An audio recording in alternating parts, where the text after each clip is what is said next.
So what's up guys, this is TMG News number 2.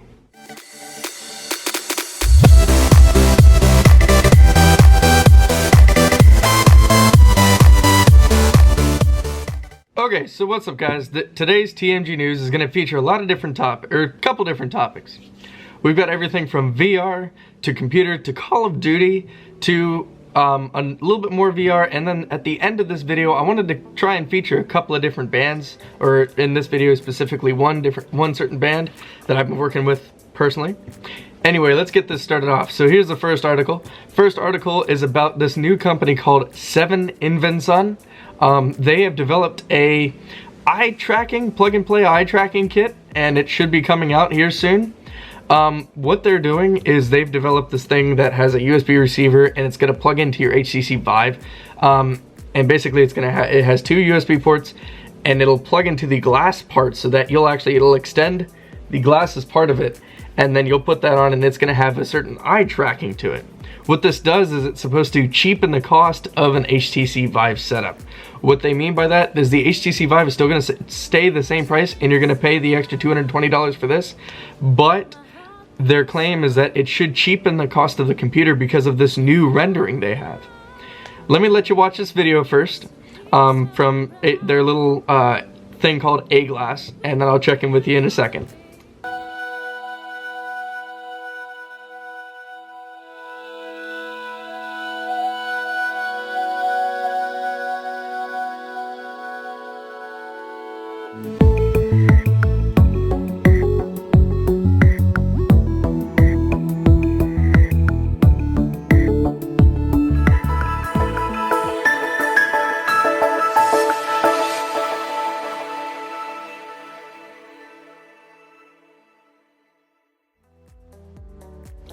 Okay, so that was the Zen Marino's idea of what they have with this new eye tracker, and they're like, connect the world with your eyes. It's really cool.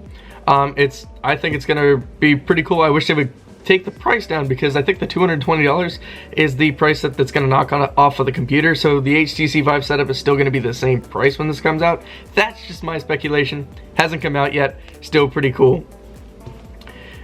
What it uses is a set of infrared lights that combined with sensors that can track the movement of your pupils and the irises because it's a different color from the whites of your eyes.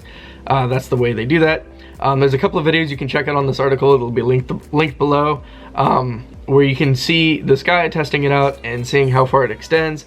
And he talks about like how heavy it is when he's playing and what the different, like how it's tracking better. They have a really cool picture on it.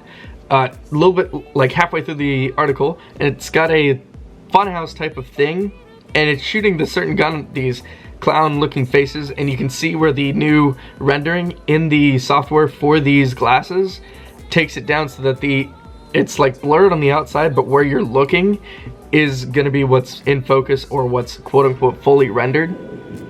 And so yeah, they have this thing where it's like it's supposed to jump performance from 45 frames to about 90 frames a second with this foveated rendering, which is what they call it. The only problem with it so far is that it's going to be only with NVIDIA graphics. So you AMD users, I'm sorry, it doesn't look like this is going to be working for AMD yet. That said, though, it hasn't come out yet. We don't know what kind of software it's going to be bundled with, what kind of software it's going to have on it. If they're going to release with maybe AMD cards, we don't know yet. This should be coming out in another month or 2.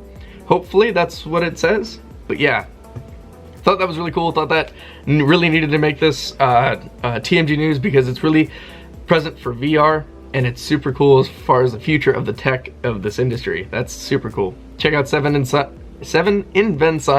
Name is kind of hard to say. Again, I'll link all these articles below so you can look them up and read them and fully watch all the videos and all this stuff. So, yeah.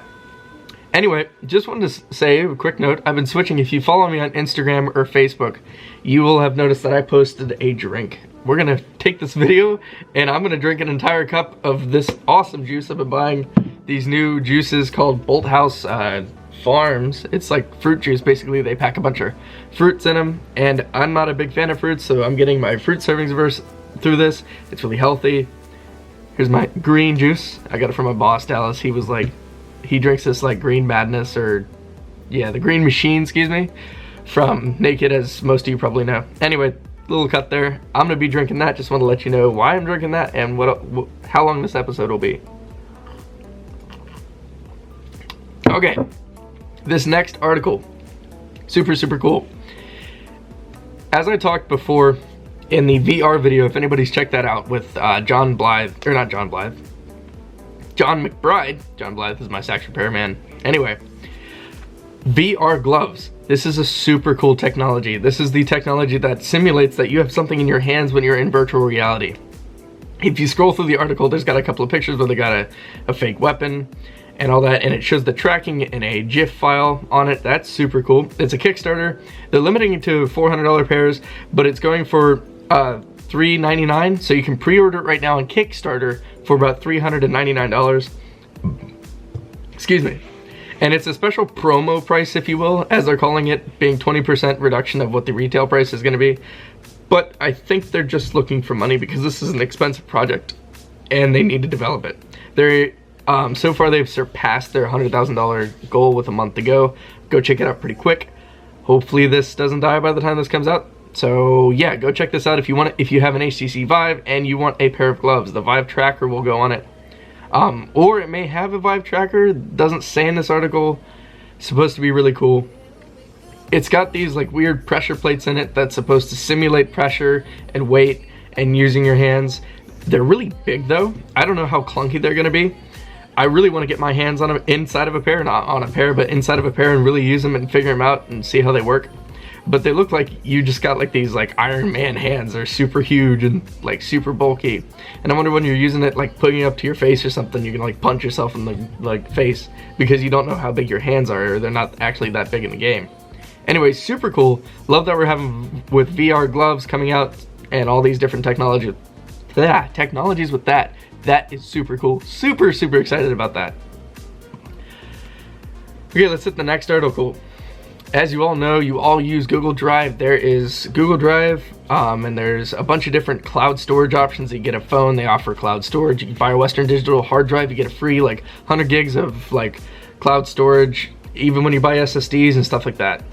And everything is going on the cloud. All your computing power is going at an off-site location. Mine is not, because I have that desktop right down there. I use my laptop that I've reviewed before.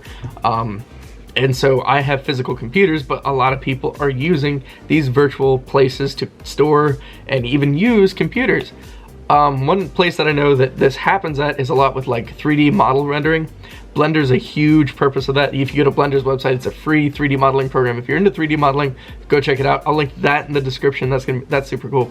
Anyway, you go to their website and they say if you want to render this, you can use these companies, and they list a bunch of companies, and it's like I think it's six different companies that you can pay like $12, and they'll render out whatever that 3D modeled graphic thing is.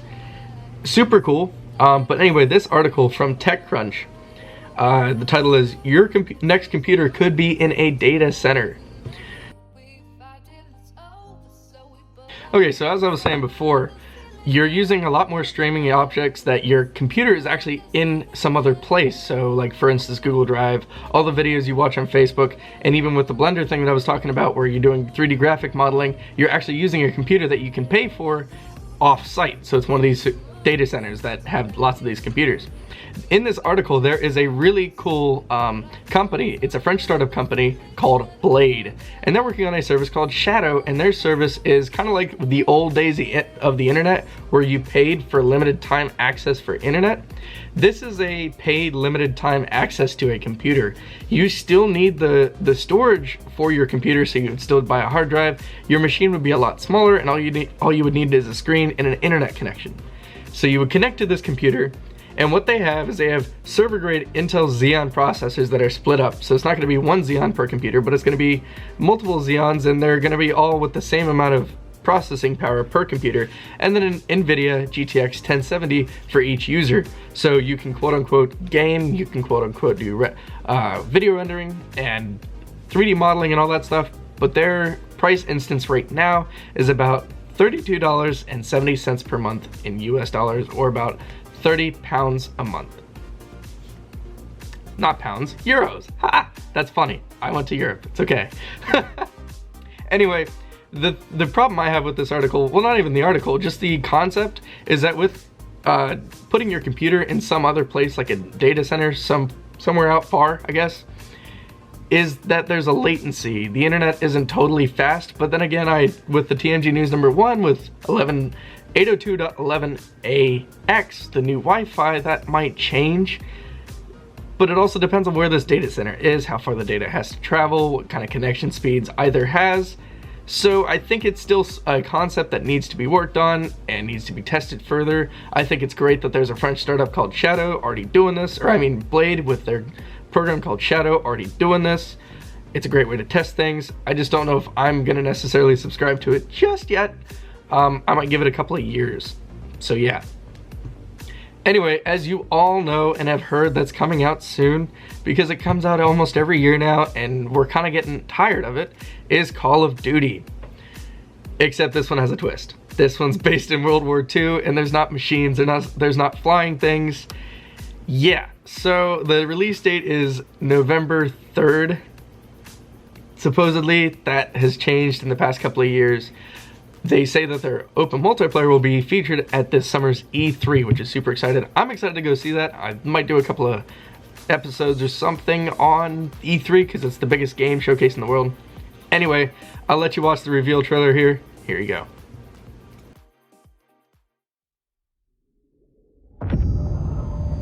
This day have set upon a mighty endeavor. Souls will be shaken with the violences of war.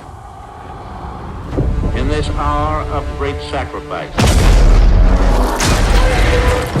we shall prevail.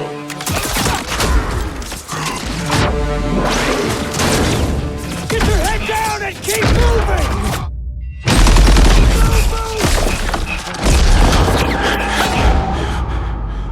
We are all that separates the world from darkness. The enemy is ruthless. We cannot, we must not fail. Duty first. Hey, Perez! Won't be enough for you!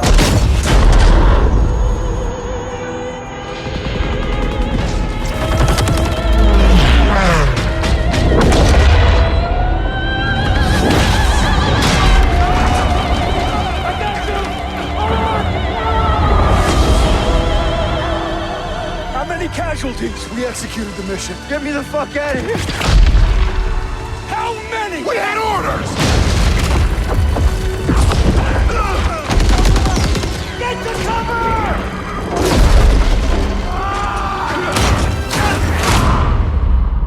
Lieutenant, tell them what we're all about. No mission too difficult. No sacrifice too great. Welcome to the bloody first. You're a long way from Texas, farm boy. Okay, so I don't know what y'all are seeing here, but I'm seeing one underlying theme. What came out earlier? Battlefield 1? And when was it set? World War 1? What is this? Call of Duty? What is it set? World War 2? Here's what I think happened. Also, this article is on PC Gamer. They have their ideas of it and what's going to go on, and they have a couple of reviews. They talk about IGN and Polygon. But I just wanted to tell you what my opinion on this. You can, again, go read this article. I'll link all of it in the description. Anyway, my thoughts on this this game coming out from Call of Duty. They saw how well Battlefield 1 did, and had the World War 1 kind of theme to it. And so I think they took World War 2 because they're like, whoa, we're going to beat Battlefield to it. We're going to do World War 2. And also, if you looked at the trailer really closely, there's parts where it looks like it's first person, it looks like it's actual gameplay, and it looks very, very similar to Battlefield 1. I don't know what kind of concepts they're going to take with that yet. PC Gamer talks about that in the multiplayer and the co-op. They're supposedly co-op with zombies and all this stuff. I mean, I'm a fan of the Call of Duty zombies. They're the ones that like you play with your friends, and that's the couch co-op narrative.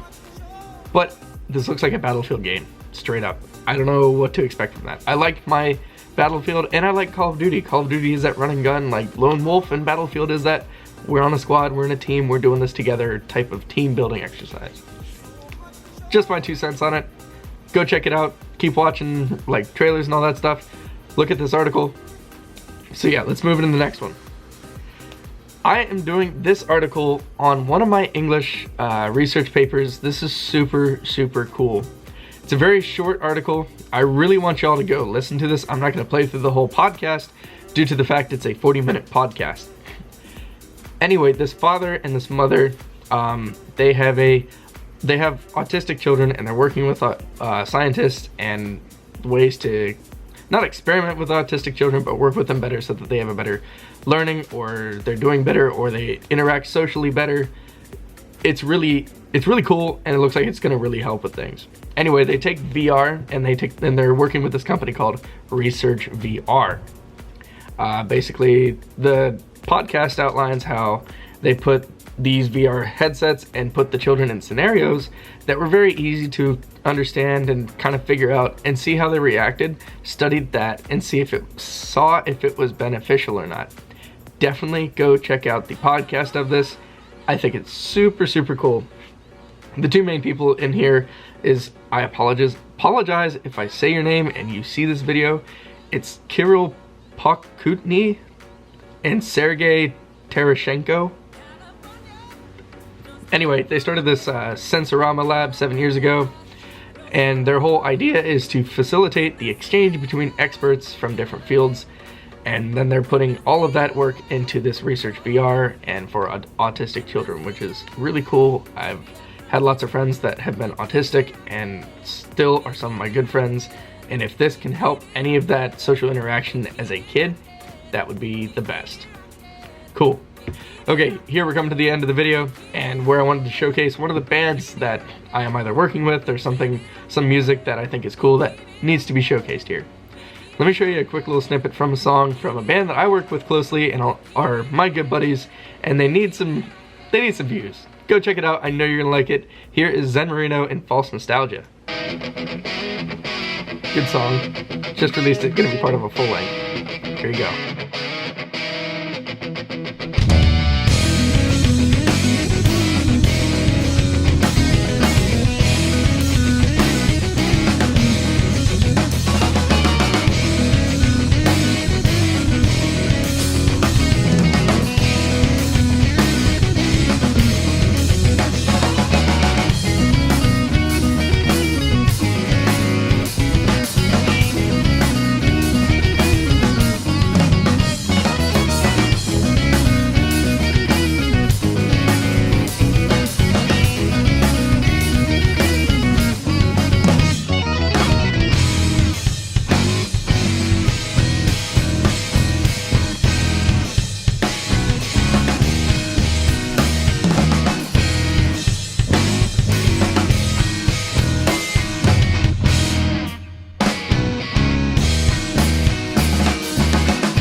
Okay, so thanks for checking them out. That's one of the bands I work really close with. The bassist is Taylor Pace. I've been friends with him before going to college. And then I met Mike Hagan, the drummer, in college, and then Kevin and Chase. Kevin's a singer. If you listen farther, you'll catch the vocals, and then Chase is the lead guitarist. Check them out. They've got all their stuff on all the platforms: iTunes, Bandcamp, Google Play, Spotify, you name it, it's on it. Go check them out. I think you'll like them. They call themselves Noodle Punk. They have a t-shirt out. It's got noodles and it looks like a punk t-shirt. It's super cool. Go check them out. That's the artist feature that I'm going to start putting on the end of these videos. Anyway, thanks for checking this video out, guys. I really hope you subscribe, and if you want to stay in tune with the content that I release, as I said before, I'm doing a 2 video a week kind of system. It's going to be one on Mondays and one on Fridays. Get excited for this Monday, because as per requested by one of you out there that watches the channel, I'm going to be doing a gameplay of Undertale. I'm picking it up this weekend, and I'm not going to touch it, look at anything about it, or even look up anything on the internet. It's going to be a fully raw gameplay because that's what everybody's saying to do with it. I've only heard the trailer for it, so yeah. Get excited for that. Thanks, and I hope you have a great one.